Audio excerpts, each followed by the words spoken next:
प्रणाम सभी को। आइए आज गीता के अध्याय 15 और श्लोक 8 से शुरू करते हैं। संबंध मन सहित इंद्रियों को अपना मानने के कारण जीव किस प्रकार उनको साथ लेकर अनेक योनियों में घूमता है, इसका भगवान दृष्टांत सहित वर्णन करते हैं। मन सहित इंद्रियों को अपना मानने के कारण जीव किस प्रकार उनको साथ लेकर अनेक योनियों में घूमता है, इसका भगवान दृष्टांत सहित वर्णन करते हैं। ये श्लोक 8। शरीरं यदवा प्रोति यच्चाप्युत क्रामतीश्वर गृहीत्वैतानि संयाति वायुर्गंधा निवाशयात्। मतलब जैसे वायु गंध के स्थान से गंध को ग्रहण करके ले जाती है, ऐसे ही शरीर आदि का स्वामी बना हुआ जीवात्मा भी जिस शरीर को छोड़ता है, वहां से मन सहित इंद्रियों को ग्रहण करके फिर जिस शरीर को प्राप्त होता है उसी में चला जाता है। व्याख्या।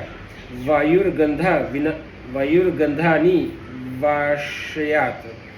जिस प्रकार वायु इत्र के फोहे से गंध ले जाती है, किंतु वह गंध स्थायी रूप से वायु में नहीं रहती, क्योंकि वायु और गंध का संबंध नित्य नहीं है।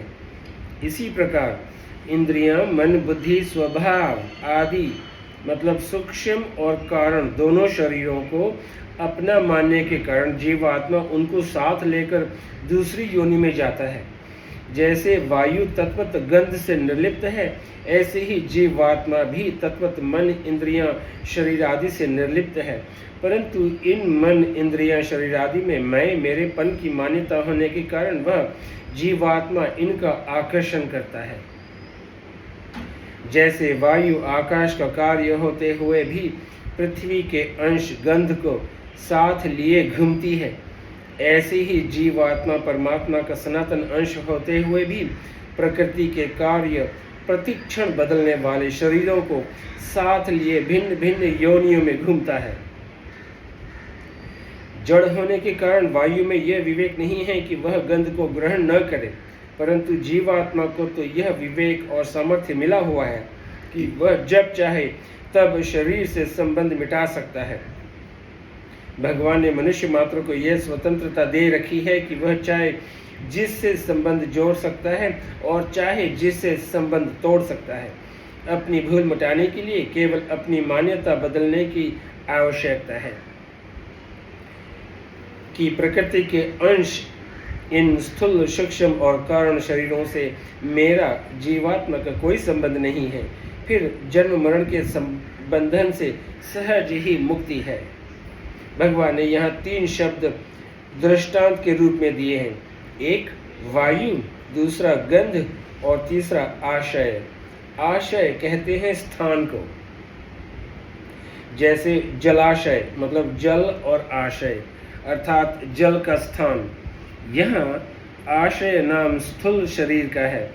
जिस प्रकार गंध के स्थान आशय इत्र के फोहे से वायु गंध ले जाती है और फोहा पीछे पड़ा रहता है, इसी प्रकार वायु रूप जीवात्मा गंध रूप सूक्ष्म और कारण शरीरों को साथ लेकर जाता है। तब गंध का आशय रूप स्थूल शरीर पीछे रह जाता है। शरीर यदवा प्रोति से लेके ग्रहित वैतानि संयाति तक, यह ईश्वर पद जीवात्मा का वाचक है। इस जीवात्मा से 3 खास भूलें हो रही है। एक, अपने को मन, बुद्धि, शरीर आदि जड़ पदार्थों का स्वामी मानता है, पर वास्तव में बन जाता है स्वयं उनका दास। दूसरा, अपने को उन जड़ पदार्थों का स्वामी मान लेने के कारण अपने वास्तविक स्वामी परमात्मा को भूल जाता है।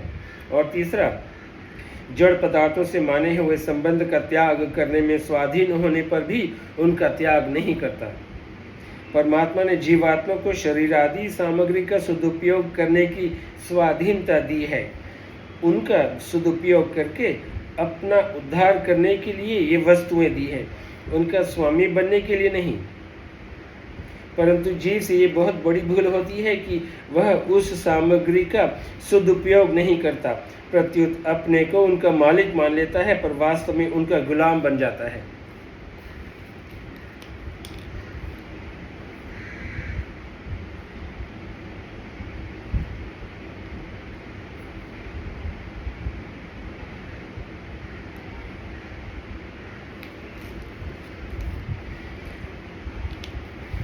जीवात्मा जड़ पदार्थों से माने हुए संबंध का त्याग तभी कर सकता है जब उसे ये मालूम हो जाए कि इनका मालिक बनने से मैं सर्वथा पराधीन हो गया हूँ और मेरा पतन हो गया है। यह जिनका मालिक बनता है उनकी गुलामी इसमें आ ही जाती है। इसे केवल वहम होता है कि मैं इनका मालिक हूँ। जड़ पदार्थों का मालिक बन जाने से एक तो इसे उन पदार्थों की कमी का अनुभव होता है और दूसरा यह अपने को अनाथ मान लेता है।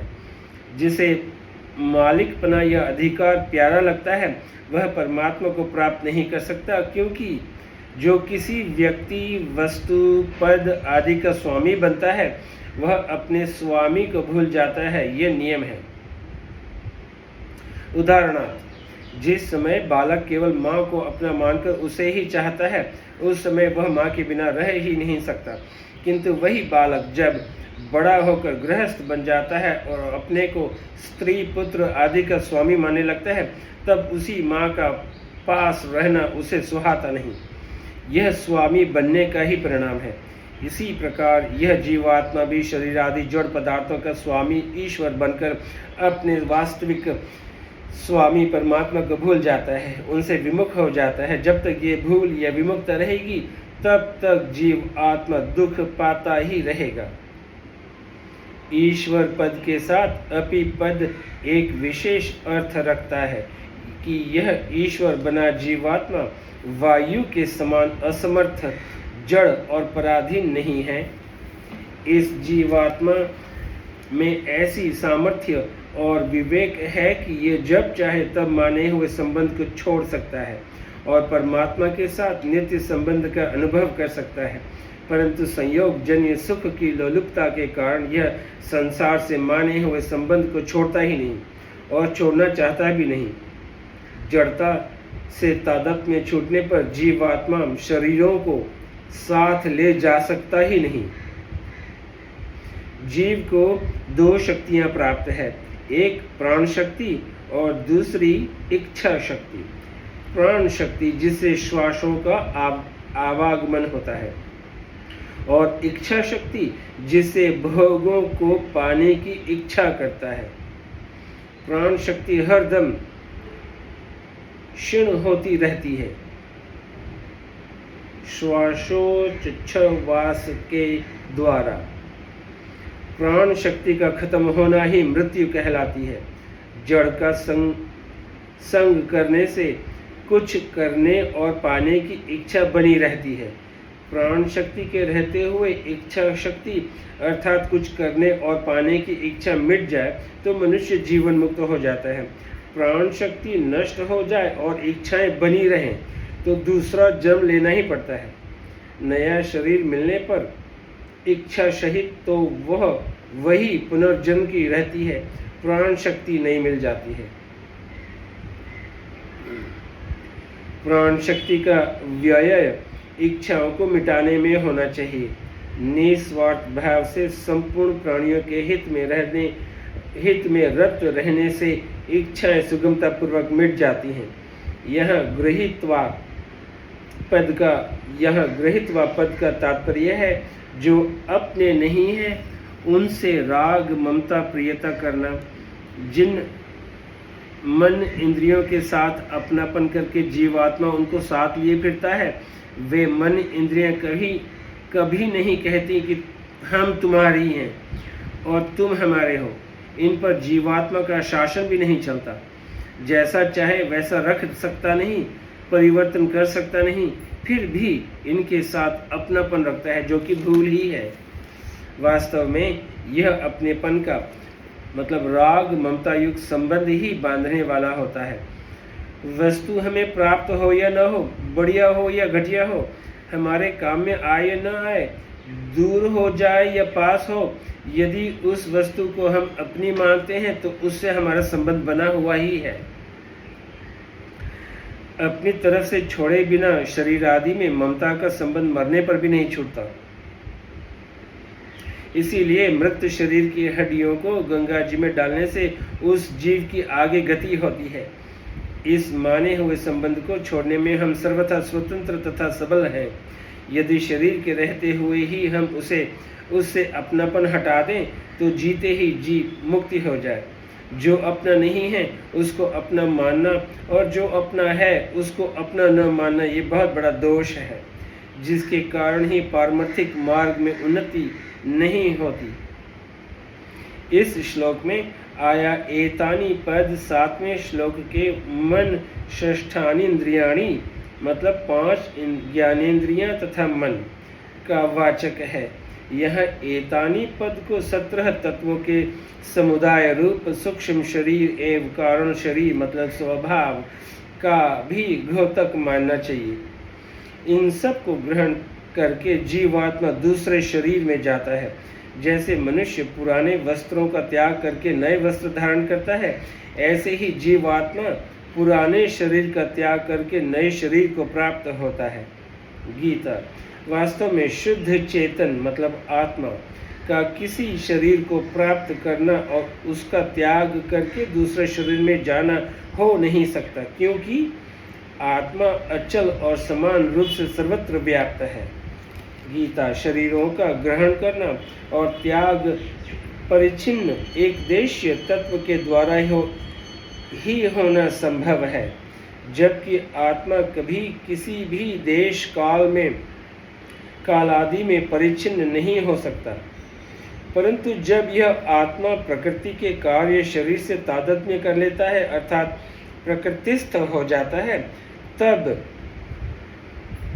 स्थूल सूक्ष्म और कारण तीनों शरीरों में अपने को तथा अपने में तीनों शरीरों को धारण करने अर्थात उनमें अपनापन करने से तब वह प्रकृति के कार्य शरीरों का ग्रहण त्याग करने लगता है। तात्पर्य यह है कि शरीर को मैं और मेरा मान लेने के कारण आत्मा सूक्ष्म शरीर के आने जाने को अपना आना जाना मान लेता है। जब प्रकृति के कार्य शरीर से तादात्म्य मिट जाता है अर्थात स्थूल सूक्ष्म और कारण शरीर से आत्मा का माना हुआ संबंध नहीं रहता, तब ये शरीर अपने कारणभूत समष्टि तत्व में लीन हो जाते हैं। तात्पर्य यह है कि पुनर्जन्म का मूल कारण जीव का शरीर से माना हुआ तादात्म्य ही है। आज यहीं पे समाप्त करते हैं, फिर कल श्लोक 9 से शुरू करेंगे। आपका बहुत बहुत शुक्रिया। नमस्ते।